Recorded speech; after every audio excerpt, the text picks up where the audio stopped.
বক্তব্যৰ প্ৰাৰম্ভণিতে মই যিসকল মহান বীৰ শ্বহীদে স্বদেশ আৰু স্বজাতিৰ কাৰণে তেওঁলোকৰ জীৱনৰ সৰ্বোচ্চ ত্যাগ কৰি থৈ গ'ল, জাতীয় জীৱনৰ সুৰক্ষিত ভৱিষ্যতৰ কাৰণে স্বদেশ আৰু স্বজাতিৰ ভাষা কৃষ্টি সংস্কৃতি অধিকাৰ সুৰক্ষিত কৰিবৰ কাৰণে নিজৰ জীৱন ত্যাগ কৰি নিজৰ বৰ্তমান জাতিটোৰ ভৱিষ্যতৰ কাৰণে যিসকলে ত্যাগ কৰি থৈ গ'ল সেইসকল মহান বীৰ শ্বহীদক অতি শ্ৰদ্ধাৰে সোঁৱৰিছোঁ। আৰু এইসকল মহান বীৰ শ্বহীদৰ চিন্তা আদৰ্শ দৰ্শনে উঠি অহা নতুন পুৰুষ উত্তৰ প্ৰজন্ম অসমৰ সমাজ জীৱন অসমৰ সমাজ অসমৰ সভ্যতাক সদায় সাহস আৰু প্ৰেৰণা দি যাওক তাকে আমি কামনা কৰিছোঁ। সদৰখন ছাত্ৰ সন্থাৰ সপ্তদশ এই অধিৱেশন এনেকুৱা এটা ঠাইত এই অধিৱেশন অনুষ্ঠিত কৰা হৈছে যিখন ঠাই ঔদ্যোগিকভাৱে অৰ্থনৈতিকভাৱে অসমৰ সমাজ জীৱনৰ কাৰণে অতি গুৰুত্বপূৰ্ণ। এই দুলীয়াজান ঔদ্যোগিক নগৰ য'ত চাৰিওফালে oil India limited gas company NEEPCO এইবোৰ অনুষ্ঠান ইয়াত জড়িত হৈ আছে। অসমৰ জাতীয় জীৱনত অৰ্থনৈতিকভাৱে এই উদ্যোগসমূহে বিভিন্ন সময়ত অসমৰ সমাজ জীৱন ভাৰতবৰ্ষৰ ৰাষ্ট্ৰৰ কাৰণে বিভিন্ন সময়ত প্ৰভূত অৰিহণা অৰ্থনৈতিকভাৱে আগবঢ়াই আহিছে। তাৰ লগে লগে Assam petroleum petrochemical limited, Brahmaputra valley fertilizer corporation limited, তাৰ লগে লগে BCPL, চাহ উদ্যোগ সকলো ফালৰ পৰা এই ডিব্ৰুগড় জিলাই ভাৰতীয় সমাজ ভাৰতীয় জাতীয় জীৱনৰ অৰ্থনীতিলৈ প্ৰভূত অৰিহণা আগবঢ়াইছে। সেইকাৰণে ঔদ্যোগিকভাৱে অৰ্থনৈতিকভাৱে এই দুলীয়াজান এই ডিব্ৰুগড় অসমৰ সমাজ জীৱন ভাৰতীয় ৰাষ্ট্ৰ ব্যৱস্থা সকলোৰে কাৰণে অতি গুৰুত্বপূৰ্ণ। আৰু তেনেকুৱা এটা ঠাইতে এই অধিৱেশন অনুষ্ঠিত কৰিছে অনুষ্ঠিত হৈছে। তাৰ লগে লগে এই অধিৱেশন এনেকুৱা এটা ঠাইত অনুষ্ঠিত হৈছে য'ত আমাৰ এই অসমৰ সমাজ জীৱনৰ সম্পদৰ ওপৰত অধিকাৰ সাব্যস্ত কৰিবলৈ যাওঁতে 1980 চনৰ এটা বিশেষ সময়ত বিশেষ এটা পুৱাত ইয়াৰ পৰা 4গৰাকীকৈ ব্যক্তিয়ে শ্বহীদ বৰণ কৰিছিল তেল অৱৰোধ কৰিবলৈ গৈ। দুলীয়াজানৰ 4গৰাকী সন্তানে অজিত নেওগ, লিপেন বৰা, নগেন ডেকা আৰু চলা কটকীৰে কুমুদ গগৈয়ে তেওঁলোকৰ জীৱনৰ সৰ্বোচ্চ ত্যাগ কৰিছিল। অৰ্থাৎ সম্পদৰ ওপৰত অধিকাৰ, আমাৰ যি অধিকাৰৰ বিষয়টোক লৈ অসমৰ সমাজ জীৱনে অসমৰ জাতীয় জীৱনে বিভিন্ন সময়ত সংগ্ৰামী যাত্ৰা অব্যাহত ৰাখিছে। সেই অধিকাৰ সাব্যস্ত কৰিবলৈ যাওঁতে তেল অৱৰোধৰ এই কাৰ্যসূচীত অংশগ্ৰহণ কৰিবলৈ গৈ 4গৰাকীকৈ ব্যক্তিয়ে 1980 চনৰ 18 জানুৱাৰীত শ্বহীদ বৰণ কৰিছিল। গতিকে অসমৰ জাতীয় জীৱনৰ সুৰক্ষিত ভৱিষ্যতৰ স্বাৰ্থত আমাৰ সম্পদৰ ওপৰত অধিকাৰ প্ৰতিষ্ঠা কৰিবলৈ যোৱা এই সংগ্ৰামৰ সময়ত শ্বহীদ বৰণ কৰা এই পবিত্ৰ ভূমি দুলীয়াজান য'ত এই ছাত্ৰ সন্থাৰ অধিৱেশন অনুষ্ঠিত কৰা হৈছে। মই প্ৰথমে দুলীয়াজানৰ বিভিন্ন প্ৰান্তৰ গাঁৱৰ ভূঞৰ বিভিন্ন প্ৰান্তৰ যিসকল ৰাইজে আকুণ্ঠ প্ৰচেষ্টাৰে ইয়াত এই অধিৱেশন সৰ্বাংগ সুন্দৰকৈ তুলিবৰ কাৰণে প্ৰয়াস হাতত ল'লে, অতি সৰ্বাংগ সুন্দৰ আয়োজন কৰিলে। সমগ্ৰ অসমৰ বিভিন্ন প্ৰান্তৰ ছাত্ৰ সন্থাৰ কৰ্মকৰ্তাসকলক আদৰিবৰ কাৰণে তেওঁলোকে শৃংখলিতভাৱে যি প্ৰয়াস তেওঁলোকে সাব্যস্ত কৰিলে তাৰ কাৰণে মই প্ৰথমে দুলীয়াজানবাসী ৰাইজৰ ওচৰত নত শিৰে প্ৰণিপাত জনাইছোঁ। আৰু এই যি চিন্তা এই যি বাৰ্তা এই বাৰ্তাকে লৈ সমগ্ৰ অসমত ছাত্ৰ সন্থাৰ কৰ্মকৰ্তাসকলে তেওঁলোকে ইয়াৰ চিন্তা আৰু আদৰ্শকে লৈ ছাত্ৰ সন্থাৰ কৰ্মকৰ্তাসকলে অসমৰ বিভিন্ন প্ৰান্তলৈ যাব আৰু সেই চিন্তাক সেই আদৰ্শক সমগ্ৰ অসমৰ বিভিন্ন প্ৰান্তত সিঁচৰিত কৰি দিবৰ কাৰণে তেওঁলোকে প্ৰয়াস কৰিব। গতিকে মই প্ৰথমে দুলীয়াজানবাসী ৰাইজক সদৌ ডিব্ৰুগড় জিলা ছাত্ৰ সন্থাৰ বিভিন্ন কৰ্মকৰ্তা আৰু বিভিন্ন জাতীয় সংগঠন বিভিন্ন অনুষ্ঠান প্ৰতিষ্ঠান ক্লাব সংঘ যিসকলে সকলোৱে একনিষ্ঠভাৱে প্ৰয়াস এই অধিৱেশন অতি সৰ্বাংগ সুন্দৰকৈ অনুষ্ঠিত কৰিবৰ কাৰণে প্ৰচেষ্টা হাতত লয় তেওঁলোকৰ প্ৰতি কৃতজ্ঞতা আৰু ধন্যবাদ মই প্ৰথমে জ্ঞাপন কৰিছোঁ। সদৰখন ছাত্ৰ সন্থাৰ অধিৱেশন এনেকুৱা এটা সময়ত অনুষ্ঠিত কৰা হৈছে যি সময়ত অসমৰ জাতীয় জীৱনৰ এটা সংকটৰ পৰিৱেশ চলি আছে। অসমৰ সমাজ জীৱনত নাগৰিকত্ব সংশোধনী আইন জাপি দিয়াৰ পাছত অসমৰ মানুহৰ অসমৰ জাতীয় জীৱনত এটা শংকাৰ পৰিৱেশ, ভাষা সংস্কৃতি অধিকাৰ হেৰুৱাৰ যি চিন্তা দুশ্চিন্তা সংকট আৰু শংকাৰ পৰিৱেশ, তাৰ লগে লগে সমগ্ৰ পৃথিৱীত কৰোণাৰ পৰিৱেশ সৃষ্টি হোৱাৰ লগে লগে মানৱ সমাজলৈ অহা ভয়াৱহতা জটিলতা, অসমৰ সমাজ জীৱনত ছাত্ৰ ছাত্ৰী যুৱক যুৱতীসকলে তেওঁলোকে তেওঁলোকৰ চাকৰি বাকৰি তেওঁলোকৰ কাম কাজ হেৰুৱাৰ এটা পৰিৱেশ, অৰ্থাৎ অতি সংকটৰ ক্ষণত এটা অতি জটিল ভয়াৱহ পৰিৱেশৰ মাজত এই ছাত্ৰ সন্থাৰ কেন্দ্ৰীয় সমিতিৰ অধিৱেশন অনুষ্ঠিত হৈছে। গতিকে সমগ্ৰ অসমৰ বৰাক উপত্যকা ব্ৰহ্মপুত্ৰ উপত্যকা পাহাৰ ভৈয়াম গাঁৱে ভূঞে চহৰে জংঘলে থকা ৰাইজে এই ছাত্ৰ সন্থাৰ অধিৱেশনৰ ফাললৈ সকলোৱে দৃষ্টি নিবদ্ধ কৰিছে, দৃষ্টি নিক্ষেপ কৰিছে। গতিকে মই ভাবো যে এই অধিৱেশন অসমৰ জাতীয় জীৱনৰ কাৰণে অসমৰ সমাজ জীৱনৰ কাৰণে এখন আশাৰ অধিৱেশন হ'ব। এই অধিৱেশনে আমাক অসমৰ জাতীয় জীৱনক সাহস দিব, প্ৰেৰণা দিব। যি সময়ত চাৰিওফালে বিভিন্ন জাতি জনগোষ্ঠীসমূহৰ মাজত সমন্বয় কৰিবৰ কাৰণে চাৰিওফালে ষড়যন্ত্ৰ অব্যাহত ৰাখিছে, যি সময়ত হিন্দু মুছলমানৰ নামত সাম্প্ৰদায়িক বিষবাস্প বিয়পাই অসমৰ সমাজ জীৱন ভাঙি থান বান কৰি দিবৰ কাৰণে চিন্তা ষড়যন্ত্ৰ ইতিমধ্যে ৰচনা কৰা হৈছে। সাতাম পুৰুষীয়া সৈক্য সমন্বয়ৰ বৰ ভেটি ভাঙি থান বান কৰি দিবৰ কাৰণে যি সময়ত ষড়যন্ত্ৰ অব্যাহত ৰাখিছে, তেনেকুৱা এটা সময়তে ছাত্ৰ সন্থাৰ এই অধিৱেশন। গতিকে এই অধিৱেশনে অসমৰ সমাজ জীৱনত সৃষ্টি কৰা যিবোৰ ষড়যন্ত্ৰ, অসমৰ জাতীয় জীৱনৰ মেৰুদণ্ড ভাঙি কুমা পংগু জাতি সত্তাত পৰিণত কৰাৰ যি দিল্লীৰ যি ষড়যন্ত্ৰ,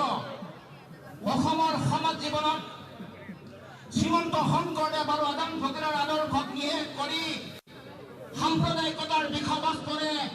ধৰ্মীয় উন্মাদনাৰে অসমৰ সমাজ জীৱনক বিপন্ন কৰাৰ যিটো ষড়যন্ত্ৰ, সেই ষড়যন্ত্ৰ উফৰাই দিয়াৰ অংগীকাৰ সংকল্প গ্ৰহণ কৰিব লাগিব। এই চলাকথকীৰ দুলীয়াজানৰ এই ছাত্ৰ সন্থাৰ অধিৱেশনৰ ক্ষেত্ৰৰ পৰাই যি ষড়যন্ত্ৰ ৰচনা কৰা হৈছে, যি অসমৰ জাতীয় জীৱনৰ অধিকাৰ, অসমৰ অধিকাৰক নিষেধ কৰিবৰ কাৰণে যি ষড়যন্ত্ৰ ৰচনা কৰা হৈছে, এই ষড়যন্ত্ৰ নাইকিয়া কৰি অসমৰ জাতীয় জীৱনক নতুন ৰূপেৰে নতুন চিন্তাৰে আগবঢ়াই লৈ যাবৰ কাৰণে সকলোৱে এই অধিৱেশনৰ থলীৰ পৰাই অসমৰ সমাজ জীৱনলৈ সাহসৰ প্ৰেৰণাৰ এটা বাৰ্তা প্ৰেৰণ কৰিব লাগিব। অসমৰ জাতীয় জীৱনৰ যি ইতিহাস, এই ইতিহাস সংগ্ৰামৰ ইতিহাস। কাৰণ অসমৰ ৰাইজে কেতিয়াও কোনো অধিকাৰ, কোনো বিষয়ত নিজৰ আত্মনিয়ন্ত্ৰণ, খিলঞ্জীয়া মানুহে নিজৰ আত্মনিয়ন্ত্ৰণ এইবোৰ কেতিয়াও সংগ্ৰাম নকৰাকৈ অসমৰ ৰাইজে কেতিয়াও পাবলৈ সক্ষম হোৱা নাই। গতিকে এতিয়াও এনেকুৱা ধৰণৰ বিভিন্ন ষড়যন্ত্ৰ, বিভিন্ন ধৰণৰ এনেকুৱা ধৰণৰ চাৰিওফালে ৰাখিছে। গতিকে তেনে এটা সময়তে আমি সংগ্ৰামী ধাৰাৰে অসমৰ সমাজ জীৱনক আগবঢ়াই লৈ যাবৰ কাৰণে চিন্তা চৰ্চা কৰিব লাগিব। অসমৰ উঠি অহা নতুন প্ৰজন্মৰ ছাত্ৰ ছাত্ৰীসকলক আমি পৰিকল্পিত ৰূপত আগবঢ়াই লৈ যাবৰ কাৰণে চিন্তা চৰ্চা কৰিব লাগিব। কাৰণ এটা জাতি বা এটা জাতিৰ সভ্যতাক যদি পৰিকল্পিত ৰূপত যদি প্ৰতিষ্ঠা কৰিব লগা হয়, জাতীয় সভ্যতাৰ ভেটি যদি অতি শক্তিশালী আৰু সুদৃঢ় ৰূপত গঢ়ি তুলিব লগা হয়, তেতিয়াহ'লে আমি শিক্ষা বা জ্ঞান অৰ্জনৰ যিটো যাত্ৰা, এই যাত্ৰা গতি পৰিকল্পিত ৰূপত আগবঢ়াই লৈ যাবৰ কাৰণে চিন্তা চৰ্চা কৰিব লাগিব। ছাত্ৰ সন্থাই যি কাম বহু দিনৰ পৰা অতি পৰিকল্পিতভাৱে আগবঢ়াই লৈ গৈছে, শিক্ষা গৱেষণা সাং কৰাৰ পাছত উঠি অহা নতুন প্ৰজন্মই যাতে আত্মসংস্থাপনৰ বাট পায়, আত্মমৰ্যাদাৰ এইখন পৃথিৱীত যাতে জীয়াই থাকিব পাৰে, পৃথিৱীৰ বিভিন্ন প্ৰান্তৰ ছাত্ৰ ছাত্ৰীসকলৰ লগত প্ৰতিযোগিতাত যাতে অৱতীৰ্ণ হ'ব পাৰে, তেনেকুৱা ধৰণৰ এটা পৰিৱেশ, তেনেকুৱা ধৰণৰ পৰিকল্পনা ছাত্ৰ সন্থাৰ অধিৱেশনে তৈয়াৰ কৰিব। তাৰ লগে লগে এটা জাতিক জাতি হিচাপে জীয়াই থাকিবলৈ লগা ভাষাৰ সংকটৰ ঘৰত ভাষা প্ৰতিষ্ঠা কৰিব পৰা যায় অসমীয়া ভাষা খিলঞ্জীয়া আন ভাষাৰ ভৱিষ্যত সুৰক্ষিত হয় আমাৰ অসমৰ বাৰে ৰহণীয়া কৃষ্টি সংস্কৃতিৰ বৰ ভেটিত যাতে কোনো কাৰণতে প্ৰভুত্ববাদী আধিপত্যবাদী শক্তি আহি তেতিয়া কোনো কাৰণতে সংস্কৃতিৰ বৰ ঘৰ সংস্কৃতিৰ ভেটি যাতে কোনো কাৰণত ধান বান কৰি দিব নোৱাৰে এইখন অসমত খিলঞ্জীয়া মানুহৰ এইখন অসমত সৰ্বকালৰ কাৰণে খিলঞ্জীয়া অসমীয়া মানুহৰ হাতত যাতে অধিকাৰ খিলঞ্জীয়া অসমীয়া মানুহৰ হাতত যাতে প্ৰভুত্ব আধিপত্য থাকে তাৰ কাৰণে আমি সকলোৱে আগন্তুক দিনত এই অধিৱেশনৰ থলীৰ পৰা আমি অংগীকাৰ গ্ৰহণ কৰিব লাগিব কাৰণ আমি এইখন অসমত খিলঞ্জীয়া মানুহে যাতে কোনো কাৰণতে যাতে অবৈধ বিদেশীৰ কৰাত লগত পৰিব লগা নহয় কোনো কাৰণতে যাতে অসমৰ সমাজ জীৱনত যাতে আমি অসমৰ খিলঞ্জীয়া মানুহে দ্বিতীয় শ্ৰেণীৰ নাগৰিক হিচাপে জীয়াই থকাৰ পৰিৱেশ যাতে এখন অসমত নহয় যাতে আমি মৰ্যাদা সহকাৰে এখন অসমত জীয়াই থাকিব পাৰোঁ আমাৰ নিজৰ অধিকাৰ যাতে সুৰক্ষিত হয় আমাৰ ৰাজনৈতিক অধিকাৰ যাতে সুৰক্ষিত হয় আমি বিচাৰি থকা খিলঞ্জীয়া ক্ষুদ্ৰ ক্ষুদ্ৰ জাতীয় সত্তাসমূহৰ যিটো আত্মনিয়ন্ত্ৰণৰ যিবোৰ প্ৰশ্ন এইবোৰৰ যাতে আগন্তুক দিনত আমি উত্তৰ পাওঁ তাৰ কাৰণে আগন্তুক দিনত আমি সঠিক পৰিকল্পনা লৈ অসমৰ সমাজ জীৱনক আগবঢ়াই লৈ যাব লাগিব বহু সমস্যা আছে এই সমস্যাসমূহ মোকাবিলা কৰিবৰ কাৰণে আমি আগন্তুক দিনত পৰিকল্পনা প্ৰস্তুত কৰিব লাগিব আমি সম্পদৰ ওপৰত অধিকাৰ কেনেকৈ সাব্যস্ত কৰিব পাৰোঁ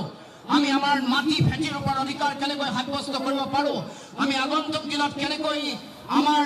জাতীয় জীৱনৰ অৰ্থনীতিৰ ভেটি কেনেকৈ সুদৃঢ় কৰিব পাৰোঁ সেই সম্পৰ্কতো চিন্তা চৰ্চা পৰিকল্পনা কৰাৰ অত্যন্ত প্ৰয়োজন গতিকে আমি এই সকলোবোৰ বিষয় সমাজ জীৱনত বৰ্তমান চলি থকা ৰাষ্ট্ৰীয় নাগৰিকপঞ্জী উন্নীতকৰণৰ প্ৰক্ৰিয়া সম্পূৰ্ণ হ'ল কিন্তু সম্পূৰ্ণ হোৱাৰ পাছত আমি যি আশা কৰিছিলোঁ এখন বিদেশীমুক্ত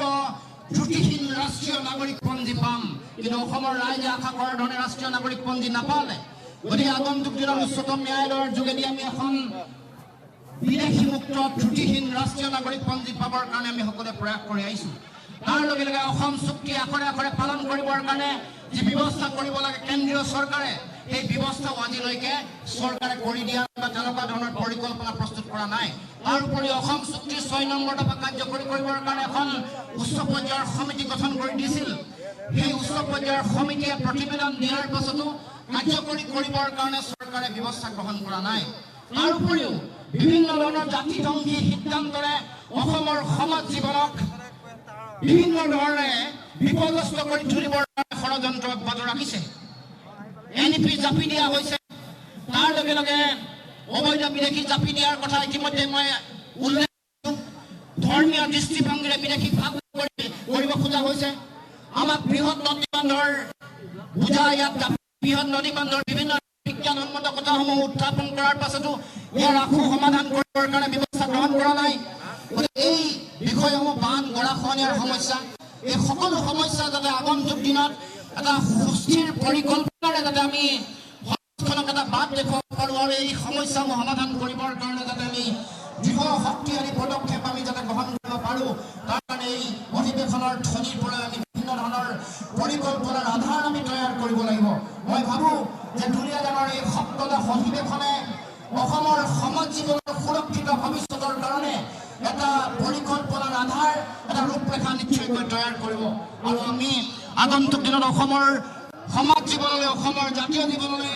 সাহস আৰু প্ৰেৰণাৰ এটা বাৰ্তা দি যাতে আমি আমাৰ অসমৰ সমাজখনক আগন্তুক দিনত অতি শক্তিশালী ৰূপত আগবঢ়াই লৈ যাব পাৰোঁ তাৰ কাৰণে সেই চিন্তাৰে সেই পৰিকল্পনাৰে সমাজখনক আগবঢ়াই লৈ যাবৰ কাৰণে আমি সকলোৱে একেলগে এই পৰিকল্পনাত অংশগ্ৰহণ কৰিবৰ কাৰণে মই আহ্বান জনাইছোঁ গতিকে মই দীঘলীয়া কথা নকওঁ এটাই কথা ক'ব খুজিছোঁ যে আমাৰ সময় সন্মুখত যথেষ্ট সংকট আছে তথাপিও আশাবাদী চিন্তাৰে ক'ব খুজিছোঁ সংগ্ৰামী জনতাই অসমৰ জনগণে অসমৰ সমাজ জীৱনলৈ যিয়ে প্ৰত্যাহ্বান নহওক লাগিলে যিয়ে ষড়যন্ত্ৰ নকৰক লাগিলে সংগ্ৰামী অসমৰ জনতাই যেনেকৈ আগৰ বিগত সময়ছোৱাত কোনো বিদেশী শক্তিক কেতিয়াও অসমৰ মাটিত প্ৰশ্ৰয় দিয়া নাছিল কোনো শক্তিয়ে কেতিয়াও অসমৰ জাতীয় জীৱনৰ বৰ ভেটিত কেতিয়াও কুঠাৰাঘাত কৰিব পৰা নাছিল আগন্তুক দিনতো আমি এই আশাৰ বতৰালৈ ক'ব খুজিছোঁ যে অসমৰ সমাজে অসমৰ জাতিয়ে ভাৰতবৰ্ষক পৃথিৱীক দেখুৱাই দিব অসমীয়া জাতি সত্তাৰ শক্তি কিমান আমি কেনেকৈ বিভিন্ন জাতি জনগোষ্ঠী ভাষা ভাষী ধৰ্মাৱলম্বী লোকে ঐক্যবদ্ধ আমি সংগ্ৰামেৰে আমি আমাৰ যাত্ৰা আমাৰ সমাজ জীৱনত অব্যাহত ৰাখিম কেনেকৈ আমাৰ মহান মৈনিকীসকলে মহান ব্যক্তিসকলে দেখুওৱা সপোনক সাকাৰ ৰূপ দিবৰ কাৰণে অসমৰ জাতীয় জীৱনৰ গৌৰৱ উজ্জ্বল বিজয় নিশান নীলিম আকাশত সগৌৰৱে উৰুৱাই ৰাখিবৰ কাৰণে আমাৰ নিজৰ পৰিকল্পনা নিজৰ লক্ষ্য কেনেকৈ স্থিৰ কৰিছোঁ সেইটো আগত দিনত অসমৰ সমাজ জীৱনে অসমৰ জাতীয় জীৱনে ভাৰতবৰ্ষৰ বিভিন্ন প্ৰান্তৰ ৰাইজক দেখুৱাই দিব পৃথিৱীবাসী ৰাইজক দেখুৱাই দিব আৰু আমি আশা ৰাখিম আগন্তুক দিনত অসমৰ সমাজ জীৱনলৈ যিমান ভয়াৱহতা নাহক যিমান সংকট নাহক যিমান ধুমুহা বতাহ বৰষুণ যিমান যি নাহক যিমান ষড়যন্ত্ৰই দিল্লীয়ে আমাৰ জাতীয় জীৱনক কোঙা কৰিবৰ কাৰণে ষড়যন্ত্ৰ নকৰক লাগিলে অসমৰ খিলঞ্জীয় জাতি সত্তাই বিভিন্ন জাতি জনগোষ্ঠী ভাষা ভাষীৰ লোকে একত্ৰিতভাৱে এনেকুৱা সকলো ধৰণৰ ষড়যন্ত্ৰ পৰাই অসমৰ জাতীয় জীৱনক অতি শক্তিশালী ৰূপত প্ৰতিষ্ঠা কৰিব অসমৰ জাতীয় জীৱনে দেখুৱাই দিব যে অসমৰ সমাজ জীৱনৰ অসমৰ জাতীয় জীৱনৰ ঐক্যবদ্ধ শক্তিৰ যিটো স্বৰূপ কেনেকুৱা বা শক্তি কেনেকুৱা গতিকে এইখিনিকে কৈ পুনৰবাৰ ইয়াত উপস্থিত থকা সকলো জ্যেষ্ঠ ব্যক্তি আই মাতৃ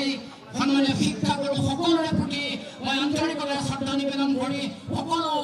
উপস্থিত ৰাইজৰ প্ৰতি মই সংগ্ৰামী অভিনন্দন জনাই মই মোৰ বক্তব্য সামৰণি মাৰিছোঁ ধন্যবাদ জয় অসম।